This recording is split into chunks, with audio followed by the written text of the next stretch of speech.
कहाणी जो उनवान है किरी विज वजूद ते। इन कहाणी जो लेखक है अली नवाज़ डाहेरी। मासात मुला अब्दुल शकूर। अगे हुकूमत में हद जे MPA के आज़ियूं न्याज़ियूं करे वरण जा वास्ता विझी मास्तरी जो आर्डर सिर्फ़ पगार खणण लाइ वठी आयो हो, न त ॿारनि खे तालीम ॾियण जी जवाबदारी सां हुन जी टके जेतिरी भी दिलचस्पी न हुई।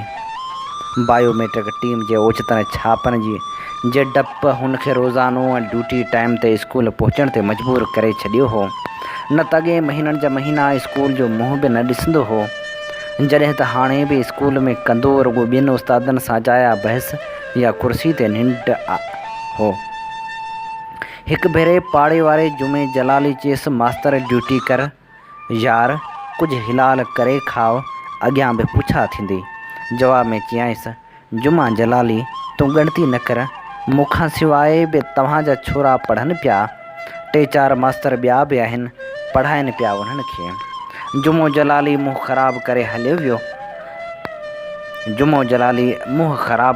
वियो हो। अहिड़नि सुवालनि जो अब्दुल शकूर ते असर ई कोन थींदो आहे। चइबसि त तूं पघार थो खणी ॿारनि खे पढ़ाइण जी या कावड़ जी चवंदो पघार सरकार थी ॾे, तूं थो ॾी छा? तोखे छा आहे? मूंखे त मस्जिद खे बि आबाद रखिणो आहे न। पर उस्ताद अध में ॻाल्हि कटे चवंदो, उस्ताद न चओ मूंखे, मौलवी साहिबु चओ, मौलवी साहिबु। ॿिया ई खोड़ मास्तर अथव, उन्हनि खे चइजो उस्ताद। मूंखेसि मौलवी साहिबु तूं न ॾींहुं आज़ान, न पढ़ाई निमाज़, न करी मस्जिद जी ॿुहारी सफ़ाई, पोइ कीअं थो उहा ॻाल्हि करी? यकदमि खुली पवंदो, हीअ जो सॼी उमिरि चंदा चाड़ियूं पियो करियां, उहे सूर पिटण सवला आहिनि छा? 3 महीना अॻु हिकु बख़मल जो मुसलो, 3 पेश जूं नुखूं, हिकु ॿुहारी, 3 बदना जो आंदा हुआ।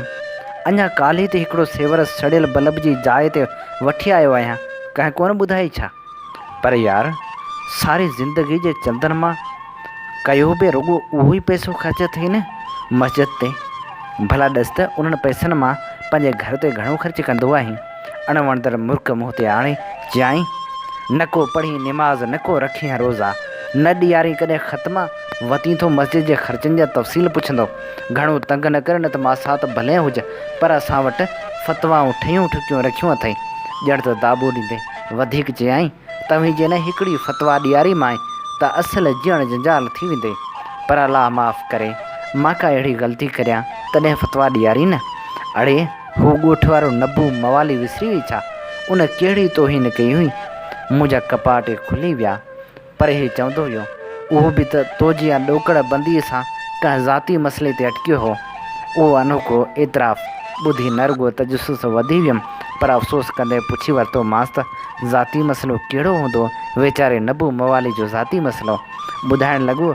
मदरसे में मौलाना साहिबु नबू मवाली जे छोरे मुला अब्दुल शकूर खां ज़ुबान मां ओचितो सच निकिरी वियो ऐं ग़लती जो अहसासु थींदे ई चुप थी जुमिलो अध में कटे छॾियईं।